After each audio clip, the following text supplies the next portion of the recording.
Just think about this. Go to your Safeway, Giant, well, you guys don't have Giant out here. Safeway, Albertsons, wherever you shop.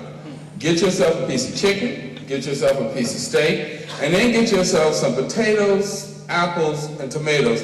Sit them on your counter and leave them there for 2 days, and come back and see which one is edible. Okay?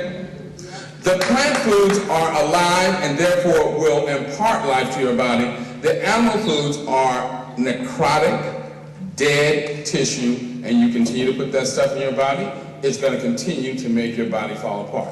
Now, I know what you all think. You're thinking, oh, wait a minute, I can't help it, I like it, I love it, I need it. Well, first of all, I want to tell you, every time we think about addiction, everybody wants to talk about the crack addict, the alcoholic, the person who's, on meth or on heroin.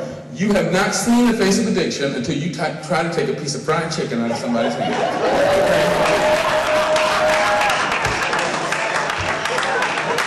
People start sweating, they start breathing hard, they start having palpitations, and they want to fight. Because it is an addiction.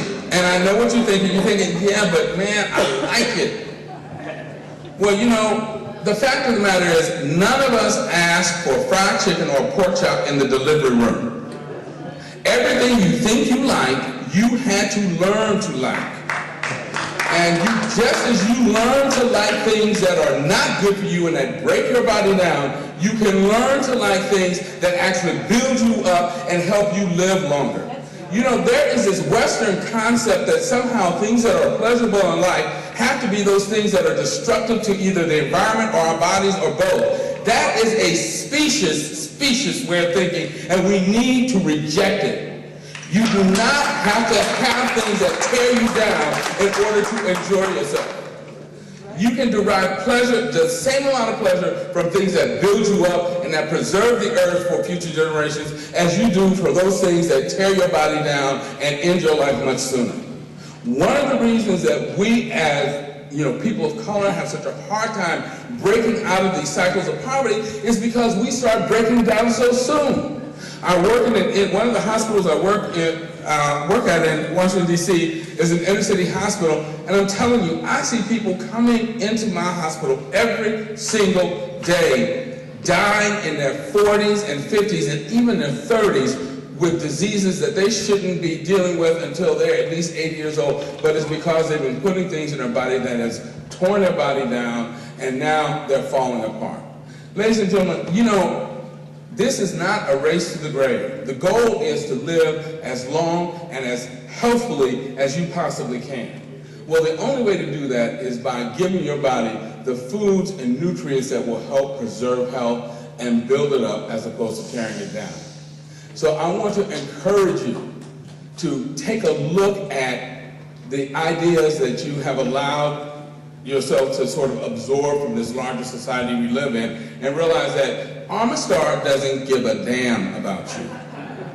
Mickey D's doesn't care about you as long as you spend your money there, and once you plop down your $1.50 for the Big Mac, you can walk out the door and drop dead, and they're not even going to send a flower to your funeral. Okay? These are institutions that are designed to take your money and destroy your health. They couldn't care less what their food does to you. So the only person that's going to care about you is you. And you have got to take back your life and take back your health. The idea is not to sit and think about what you like. The idea is to think about what is best for me and for my children. Because, the great tragedy of this is it's bad enough for us to throw our own lives away. But we're not only throwing our lives away, we're throwing the lives away of our children because they come into this world as blank slates. They look to us to teach them the right way to live. Why will we turn around and teach them habits that we know are going to cause them problems as they age? And when you're feeling healthy and when you think you're looking good and you got it going on, everything seems fine. But I can tell you, every single day I go to work, I deal with people who are on the business end of the American diet, people whose hearts are failing, people whose bodies are riddled with cancer, people who are dying from diabetes or losing limbs or their eyesight's going or they're on dialysis. And I can tell you that if those people had to do all over again, they would gladly give up that stuff they thought they couldn't live without. So the time to make the choice is now while your health is with you, not once it starts to slip away. You know, the Bible says today if you hear his voice, harden not your hearts. So I'm asking you to take a look at the way you eat and live and change for the better and embrace a plant-based lifestyle that will not only be better for you, excuse me,